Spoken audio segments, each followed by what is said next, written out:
Okay, for the people connected, so the plan for the last 50 minutes or so is the following. I would like to give the floor to the fourth chair of the sessions we have followed between yesterday and today.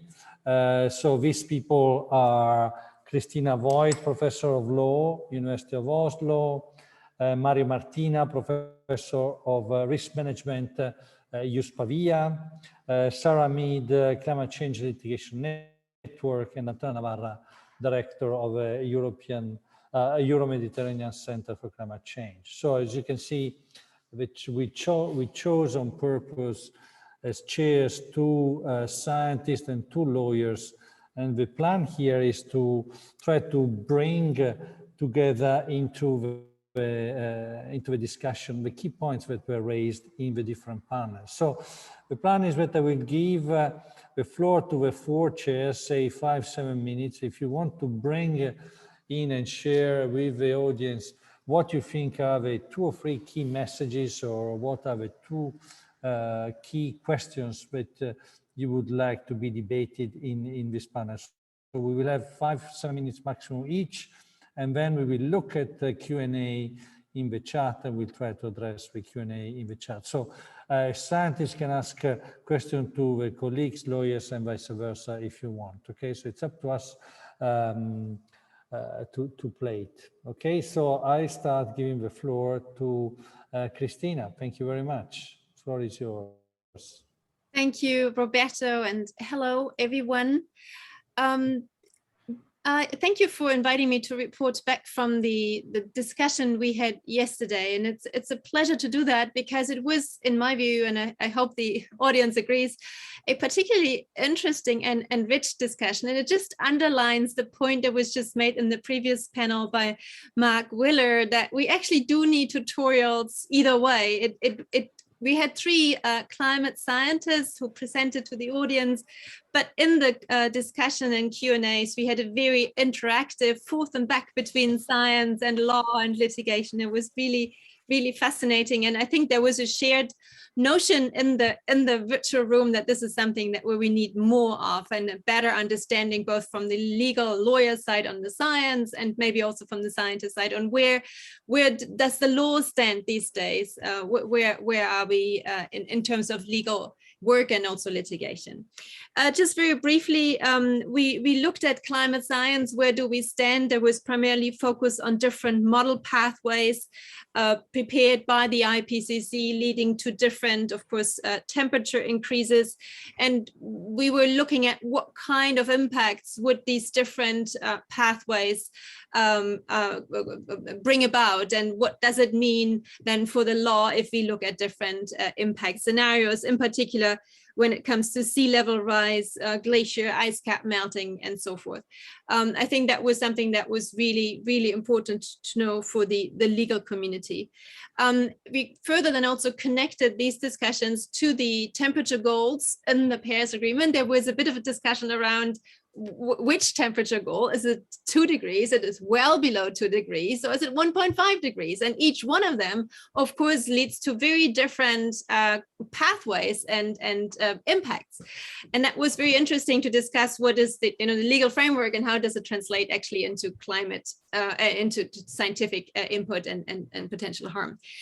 Very importantly, we also had a presentation on attribution science, which is a very crucial element in climate litigation. Attribution science works with counterfactuals, asking would that particular climate scenario, that storm, that flood, that heat wave, would it have happened in the absence of current concentration levels in the atmosphere of climate change? And that's very, very interesting, because it links back to the legal conditio sine qua non, or but-for test, when it comes to causation and attribution of particular acts to the phenomenon of climate change, but then also to the particular impact. So that could be a potentially significant contribution also to the legal discourse on climate change. We also discussed global equity issues in terms of temporal and and spatial scales. And it was interesting that the science put forward to the lawyers, have you thought about that the impacts that we're feeling or that we're seeing in some part of the world are not caused by those that are most vulnerable, but are caused somewhere else.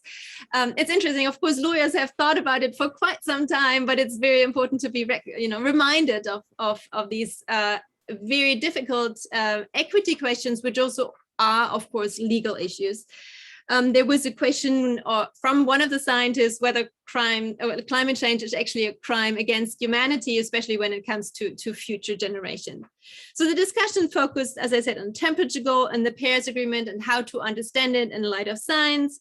It discussed on what needs to be done in order to meet that temperature goal. Of course, that's a very important contribution from the scientific community. And thereby we also ventured, of course, into this difficult area of negative emission technologies and carbon capture and storage, which comes into the picture when we're looking at possible pathways. But by the end of the day, by the end of the discussion, I think the science legal interface was a very, very important interface to explore. In particular, what harm to expect, at what temperature levels, when and where. And that was just the beginning of the discussion. We all felt there's much more that needs to be taken up and discussed in more detail. Okay, thank you very much, Christina, for this short, brief summary of the key points that were raised in the first panel. So now I'm going to give the floor to Mario Martina, who chaired the second panel on perspectives from law, cross-cutting issues. So Mario, 5-7 minutes to you to bring up a couple of points or a couple of questions that you want to bring to this final discussion. Floor is yours, Mario. Thank you, Roberto. Thank you. And this is really was a really great opportunity, especially as a scientist, to know the perspective of law on these important aspects of climate change and litigations. The first, wait a minute, sorry, I have.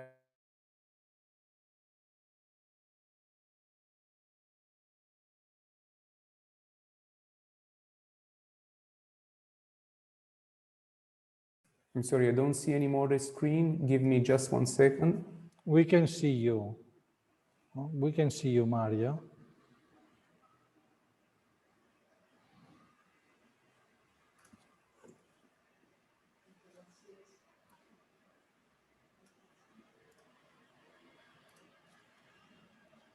Mario, can you hear me? Yeah, sorry. Something happened on my screen. Okay. Okay. I'm sorry. Yes, the perspective from law on the role of science in climate change litigation. So the first part was about the general insights, and there were many points touched. One was the importance of science in playing a role, a central role in climate change litigation, because courts throughout the world now really accept the scientific evidence that society and the planet is facing a vast systemic danger in global emissions. And increasingly, courts are willing to attach legal consequences to governments that fail to step up. Not quite there, instead, the recognition of the causal link between emission and harms. But the role of science is changing because there are novel legal theories emerging in the effort to use available climate science in ways that increase the likelihood of success. And also, scientists and lawyers are starting to collaborate much more frequent than before. There were examples of litigation against major emitters, cases seeking accountability, seeking damages, seeking transformation to 1.5. Then we went to two different aspects. One was the use of science in human rights-based climate change litigation. And Annalisa Zavaresi gave us a very nice presentation on, first of all, the definition of human rights-based climate change litigation are lawsuits related to climate change, which rely on human rights. And the role of science is basically to establish the serious risk for human rights violations associated with projected impacts and climate change, or to substantiate the content of state and corporate obligations in relation with climate change, or also to establish a causal link between emissions and human rights violations. And what was very important to know is that we can expect now the tide of right-based cases to continue to rise, and the scientists will be more and more involved in these type of climate change litigations. Then we touched another aspect was related with the impact of science on corporate due diligence related to climate change litigations, and especially the role of science, or better, the role of experts in climate change litigation. In climate change litigation, expert evidence usually confirms the historical emission data linked to specific policyholders, and increase the severity of specific insured events. So in these two aspects of liability and accountability. There are some similarities of this climate change litigation with previous cases, like the tobacco, the asbestos case, or the long-tail pollution, with all the environmental claims that have been treated in the past. Also, they gave us some insights on the part of climate change, of the discussion in the insurance world, related the risk profile, and related the wording of the policies, or the new product that need to support these transition, or the reinsurance, the link between insurance and reinsurance.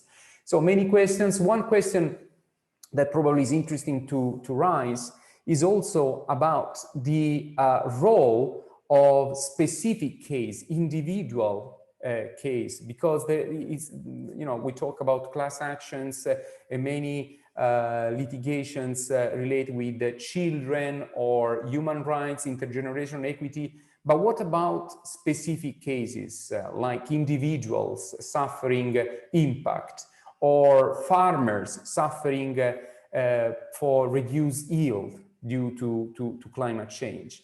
And another aspect that probably we can bring to the attention is the migration due to climate change. This big topic of that we could expect millions of people that could ask for asylum because of climate change are accepted or not from the legal point of view. So all these issues were touched, and I think is important to bring to the general discussion. Okay, very good. Thank you very much, Mario, for your summary. I'll pass now the floor to Sarah Mead, who was the chair of a third panel on the role of science in national climate litigation. So your points, your main points for this panel, Sarah, the floor is yours. Thank you, Roberto.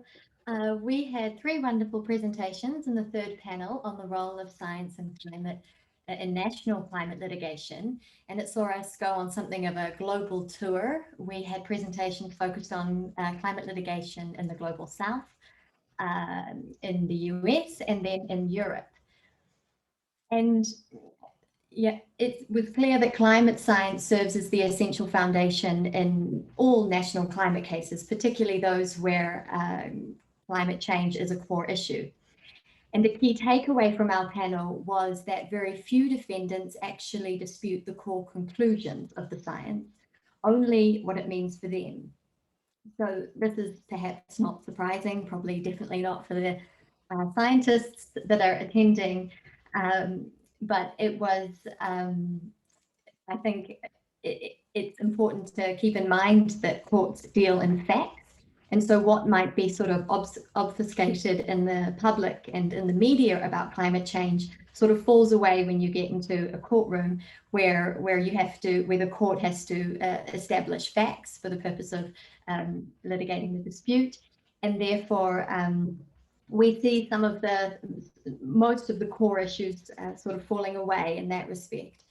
And a key role was noted in relation to the MPCC, particularly in those cases that involve government actors. We don't see those findings being disputed by governments. There are, however, still a host of issues that the presenters identified that we could do with help from the scientific community on. And this depends on the nature of the claim that's being brought. So Daniel Metzger from the Sabin Center spoke about those backward-looking cases that have been recently brought in the US, which look at compensation. So these are the claims against primarily fossil fuel companies that seek to establish liability. And in those cases, very complex scientific evidence is required in relation to attribution and causation. And this has obviously been raised in other panels as well. And a great deal, as Daniel covered, a great deal of source attribution research is already available, and particularly in relation to well-known contributors like the fossil fuel industries. However, less is known about other sectors, and there are still open questions about how we apportion responsibility between consumers and producers. And there is naturally much less research into global South countries. So there is work to be done designing methodologies in that respect. We then looked at cases that are more forward-looking, so looking to compel actors to take certain action in the future. And in those cases, the science required is perhaps less demanding in some respects. So it's not in dispute that climate change is happening and that it poses a serious risk to people. So establishing a duty to act is less difficult.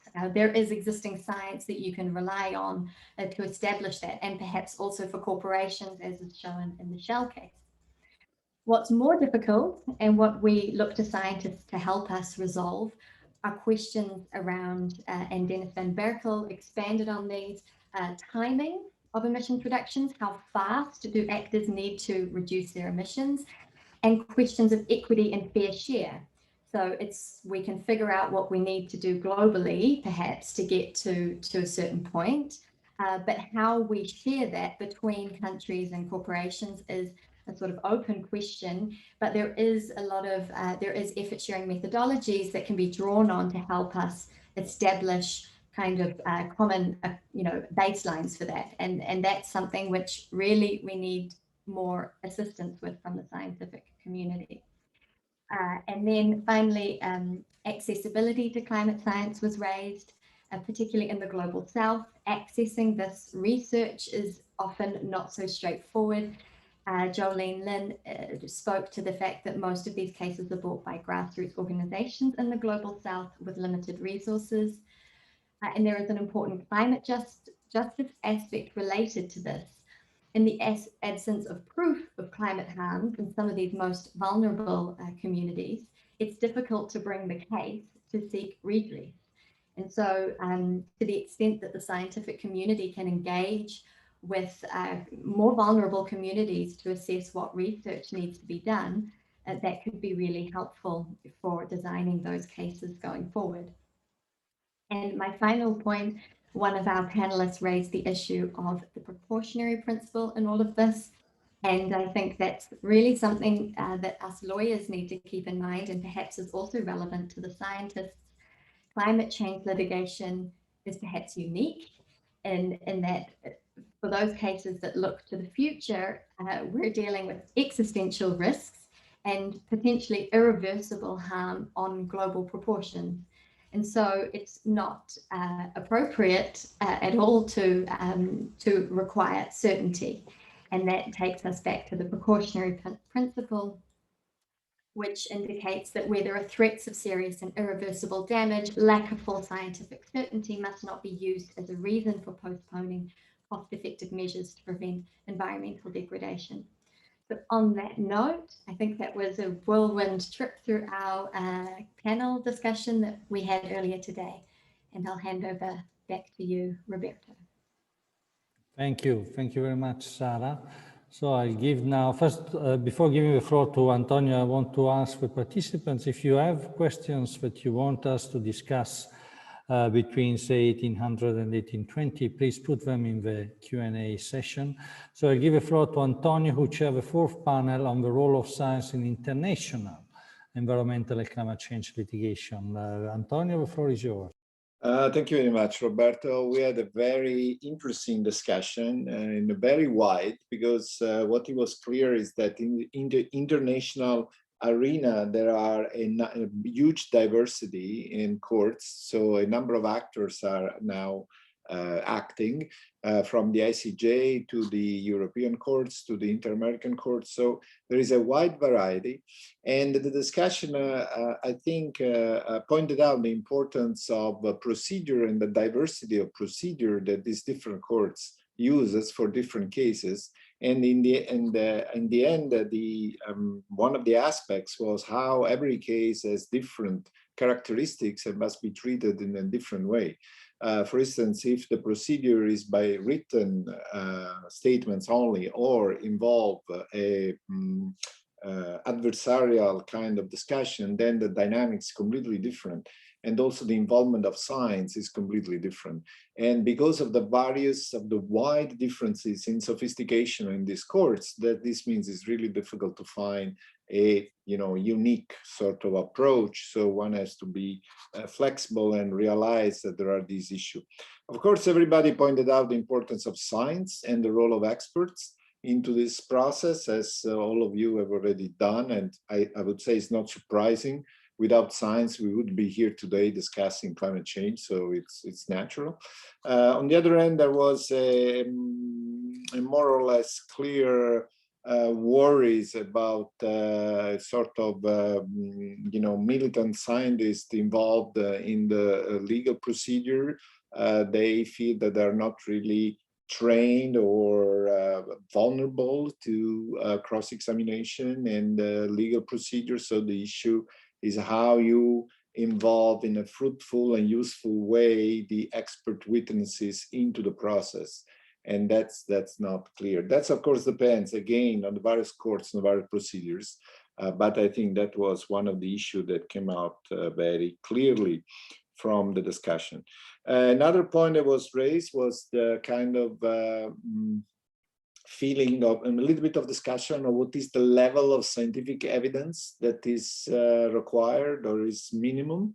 Everybody agreed that we would like to have facts, but the definition of fact is somewhat variable.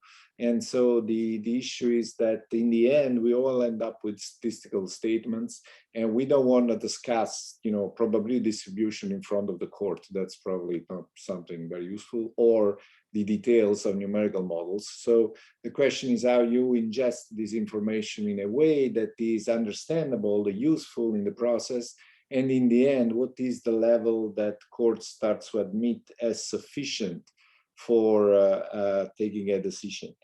And the panelists pointed out that in this kind of litigation, circumstantial evidence is often enough, as long as it accumulates in a way that creates a context that is sufficient for the court to create, to reach a conclusion.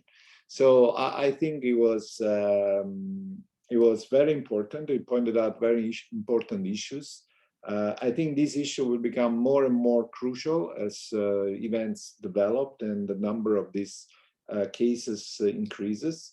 And it will also, we have to, I think, monitor carefully the different contexts. For instance, the European Union context, the network of treaties and other agreements are in place, create a tight legal structure for the court. So actually the enforcement is relatively easier.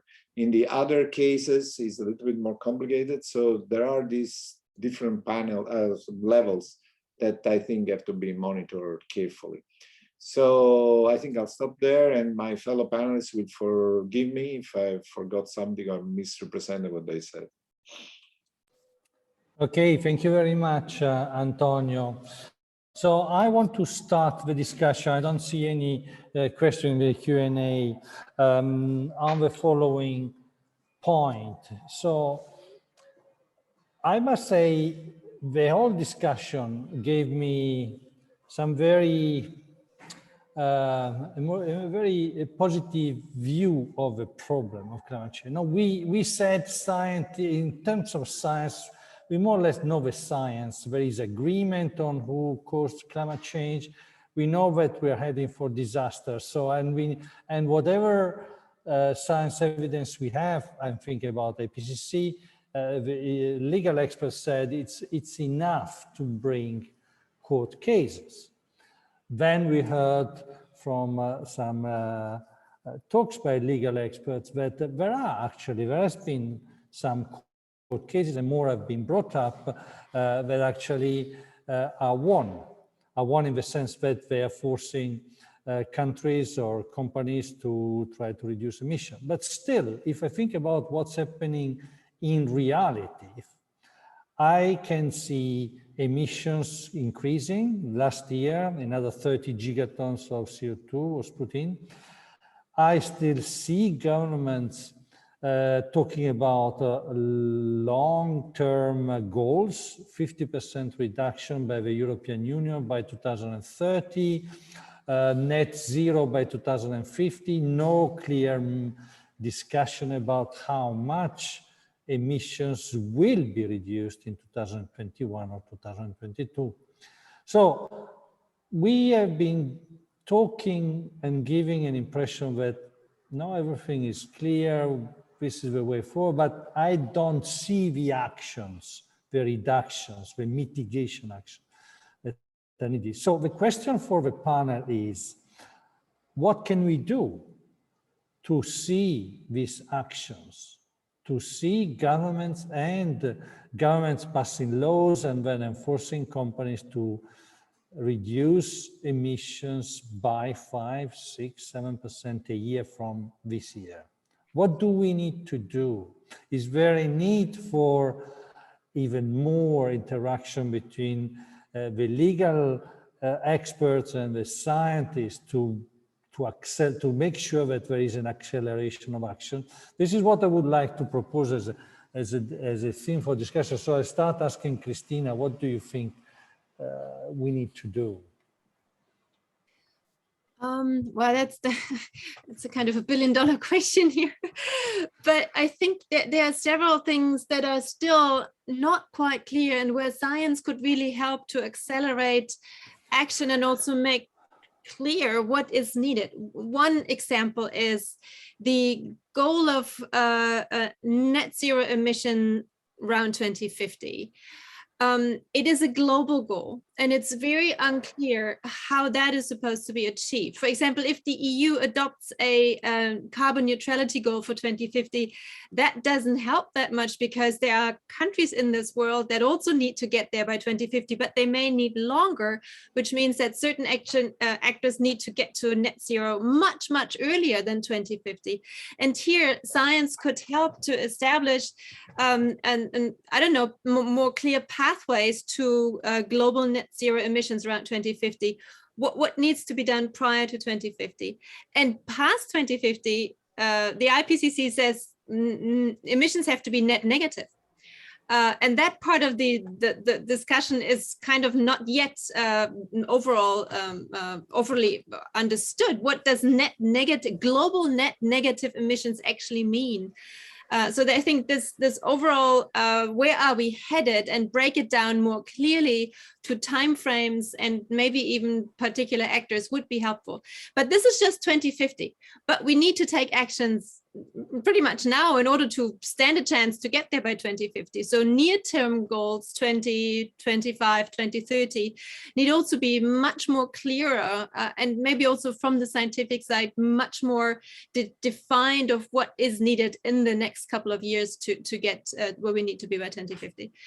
So I think that is something where science could be more granular in its information and its data, and that might help to for decision makers, but also lawyers and judges to understand the magnitude and the scope of the transition that has to happen. Okay, so Antonio, I bring you in now. Can science help giving us an idea of how we get to net zero and how we get to negative? Do we have the tools? Science has already done that. We already know maybe 80% of what needs to be done. There are things that, of course, are uncertain, especially negative emission. We don't really have a practical solution to take carbon dioxide away from the atmosphere except planting trees. And planting trees has its own sets of problems. There are people that it's a lot of effort in trying to find ways of absorbing carbon dioxide from the atmosphere. The issue is that they have to scale and they have to be cheap. And also they have to have a sort of positive, negative emission. I mean, they cannot emit more than they take out from the atmosphere, otherwise we're back to square one, okay? So the net negative emission is a target, I think, that research is needed. We don't really have the solution ready right now. But there are tons of studies that are indicating ways to reach mitigations in various portfolios, how you do this. And I mean, we have a number of solutions already on the table. I think the issue is to find the capacity to transform them in policies that are acceptable, that are accepted by the constituencies. I think this is the real issue. And I also think that sometimes we sort of speak to wrong people. We have to speak to the people that are actually not convinced that there is a problem, because otherwise, I also think that we have to find a way in which we decide what is the level of enforcing that we want, that would be desirable in our society in order to implement the good policies, because we have to find a balance between that and our democratic institutions. So I think this is an issue that sometimes we tend to forget, but we cannot be too much prescriptive towards individual behavior if we want to, maintain our core values. So I think there are a number of complex issues, but science is working on this. There is very interesting social debate. There are lots of interesting discussion about the technology determinism. If a technology is already, in sort of containing the kind of social structure that is prefixed by the technology. So I think it's tough. The negative emission part is tough. The reduction, we probably know how to do it if policy could be implemented.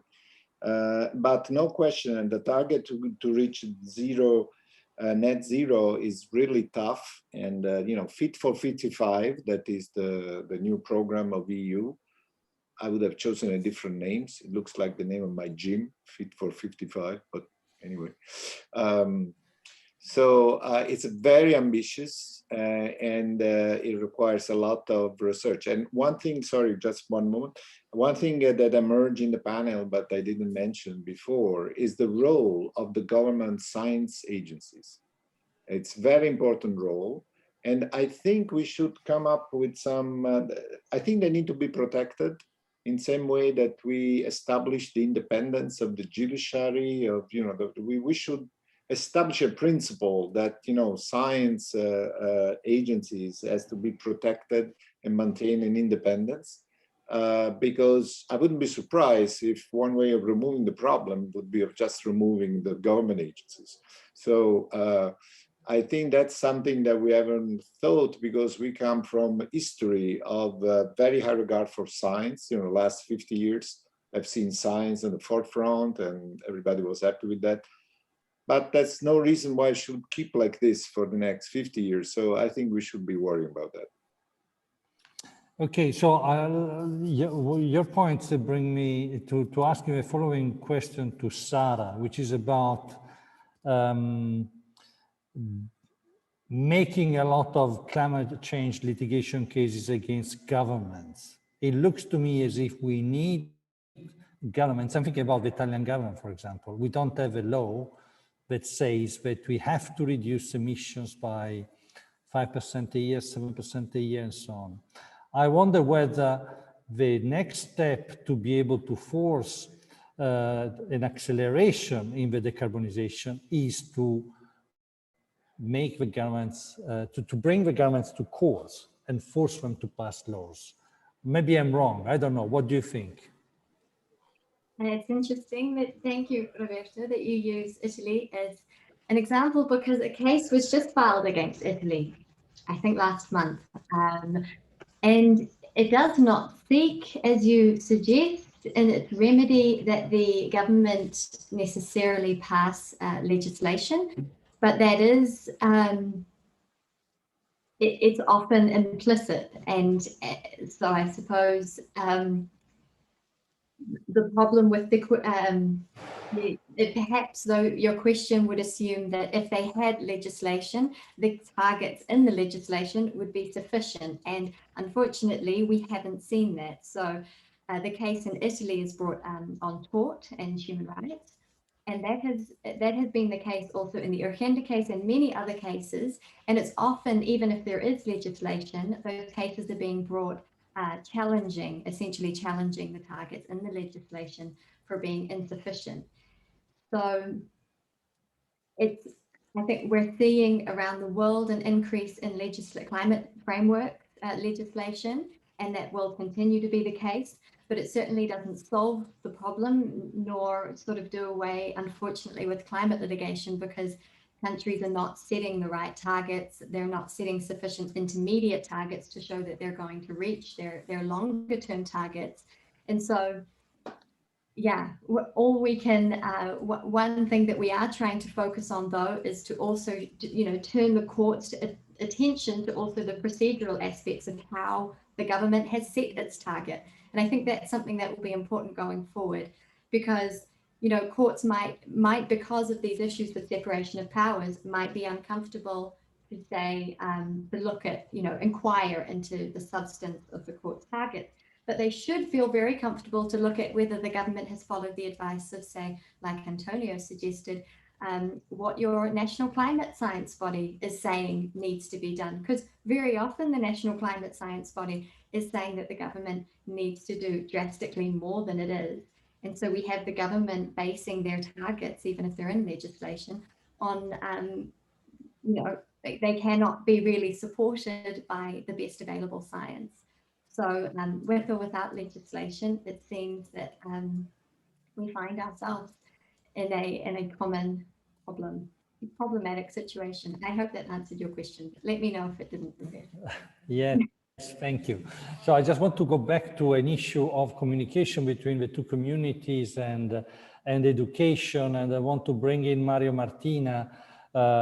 First of all, I just want to point out a message in the chat from Alison Baker, who is saying that removing government agencies is exactly what happened in Australia, where this is what they did. So unfortunately, it's contrary to what Antonio was saying. But Mario, what about the need for trans, multidisciplinary education and bringing the experts more to work together? What are your views? Can this help moving forward in finding solutions?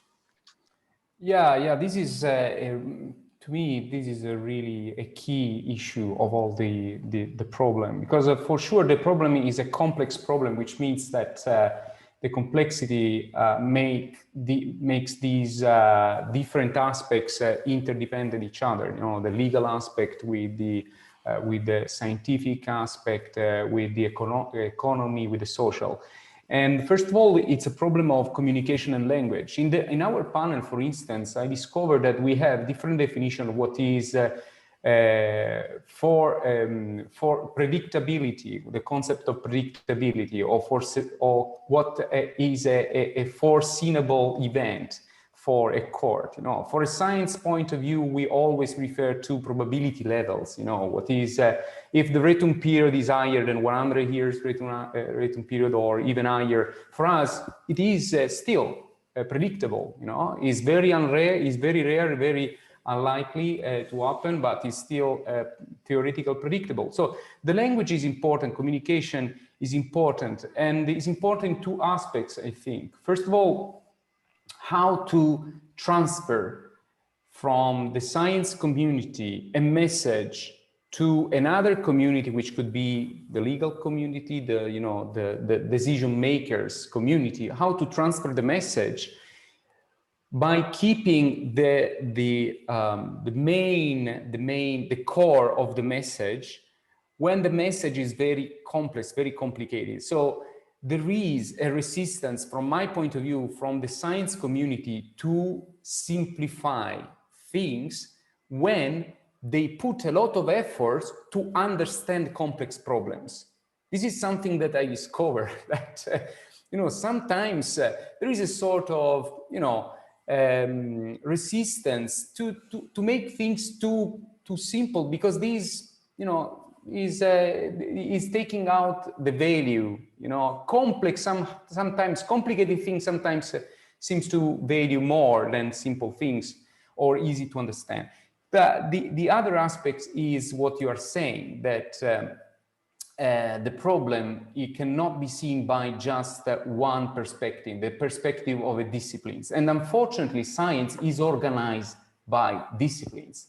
This is our problem, that we are expert of a very, very narrow discipline sometimes, and we adopt this perspective to even to solve very complex problems. So this is a system that is the organization of the science that we heritated from the 19th century after the Illuminists, where we discovered that the methodology was driving the science, and because the methodology is driving the science, we like disciplines, because disciplines they share the same methodology.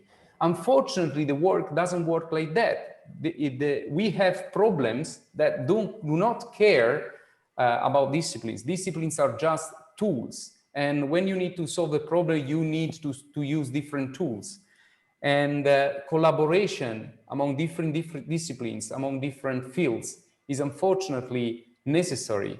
So from the science point of view, and working in the university, our effort is to design training programs, research programs, multidisciplinary, interdisciplinary, transdisciplinary programs. We cannot anymore look at the problem of climate change, all the consequences of climate change from one perspective. This is a must. This is a must for sure. And organizing the science from disciplines, moving to transdisciplinary is not easy from an institutional point of view. We have, for instance, in Italy, many obstacles. Even, papers are evaluated based on citations, on number of, and citations make easier it's easier to gain citations when you write to your community, when you talk to your community. It's much harder when you move to another community. So this is my point of view. Thank you very much, Mario. Cristina, you raised your hand. Do you want to add something? Yeah, Mario just mentioned something that we also discussed in quite some detail in our panel, which links a little bit to this disconnect between maybe the legal community or the law per se and the scientific community. We talked about a scenario that the IPCC uses, which is called the Paris Agreement goal scenario.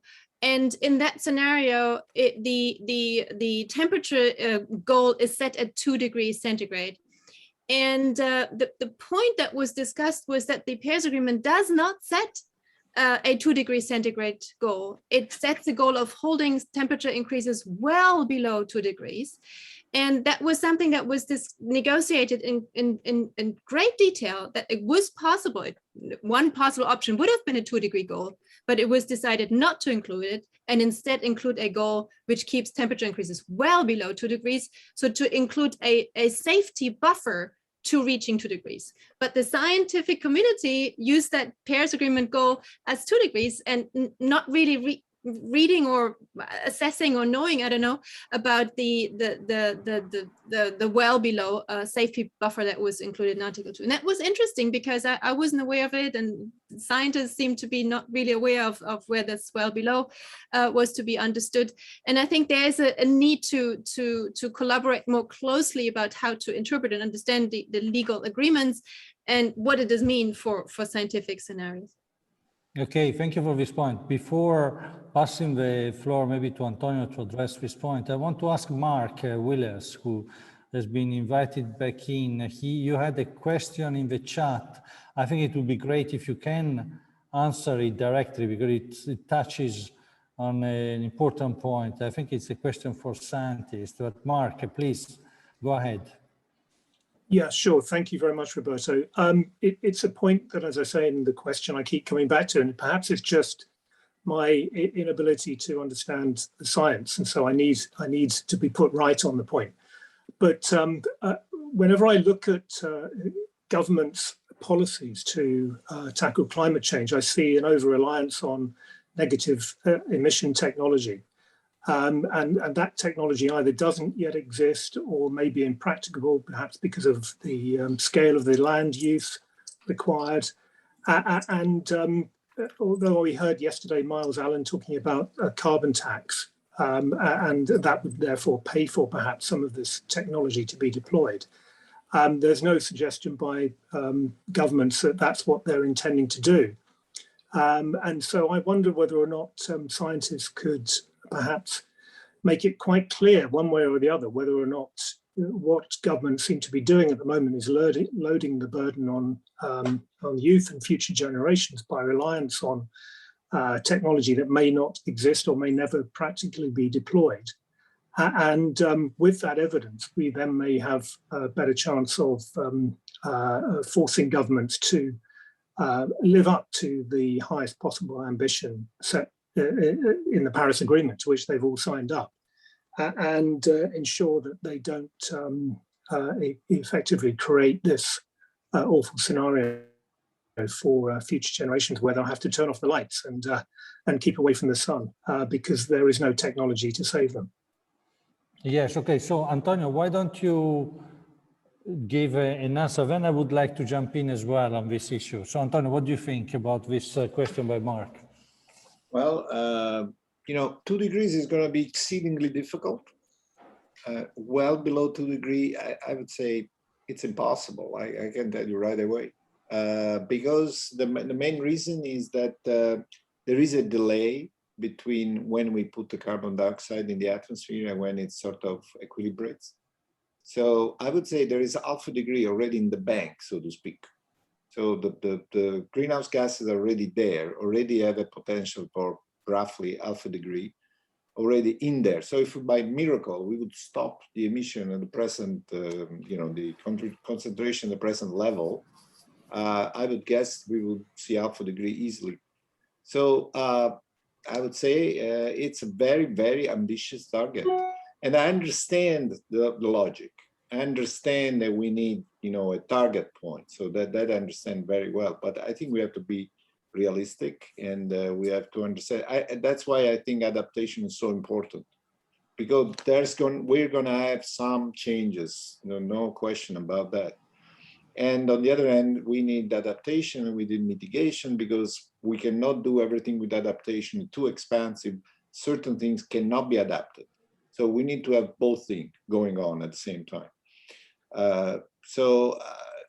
It's we're trying to do something unheard of, right? I mean, transition has happened in history all the time. We had the industrial transition, the technological transition in the Middle Ages. But now we're trying to do something never heard of. We're trying to govern the transition. We don't know how to do it. We're inventing along the way. And it's probably very difficult and very challenging. And it's going to change our society. I'm pretty sure of that, because it's something that has never been done. We're trying to govern a global transition that is social, economic, cultural, political, And so good luck to us, yes.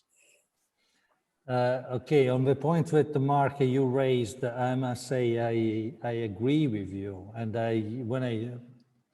when I speak at conferences or at the radio, I was interviewed this morning, and so on, I try to pass the message that priority number one should be mitigation now, should be 5–7%, 7% reduction at least from 2021 if you want to reach net zero emission. I try to say that we cannot just wait for the new technology to be able to absorb CO2 from the atmosphere. I keep trying to say that the carbon capture and storage does not work, could contribute to maybe 5%, maybe 10%, but no more. So we need to act to take the other 90% that we better do it now. But unfortunately, very few people say this, and I wonder whether we need litigation cases being brought to force governments to actually do the reduction now and not to wait for the next technology which is not working. I also wonder, for example, whether someone could bring up a case against carbon capture and storage to prove that it's working or not. I'm not sure. To me, it's a little bit about like magic. I don't know. Maybe I'm too pessimistic. But I think the point that you raise is very relevant, and I think it's one of the points where scientists and maybe legal experts should work to try to pass the message that there are two actions which are needed immediately. One is reduction of emissions, and two, as Antonio said, adaptation, because we need also to adapt, because we are going to see average warming of 2–2.5 degrees. But if we don't do anything, even more. Roberto, if I can add just one more comment, there are a lot of legal issues in adaptation. For instance, one of the things that people are considering is to moving houses from the coastline inland. So what about compensation? How about property right? What's happening when the houses move inland? So adaptation creates its own set of legal issue that I think at some point we need to consider. Okay, good. I think this was a very lively and very interesting final panel. I really enjoyed a lot this discussion, being with you all these 2 days. I pass now the floor to Christine, Ivano, and Jean-Pierre for some final thoughts. Thank you, and Christine, the floor is yours.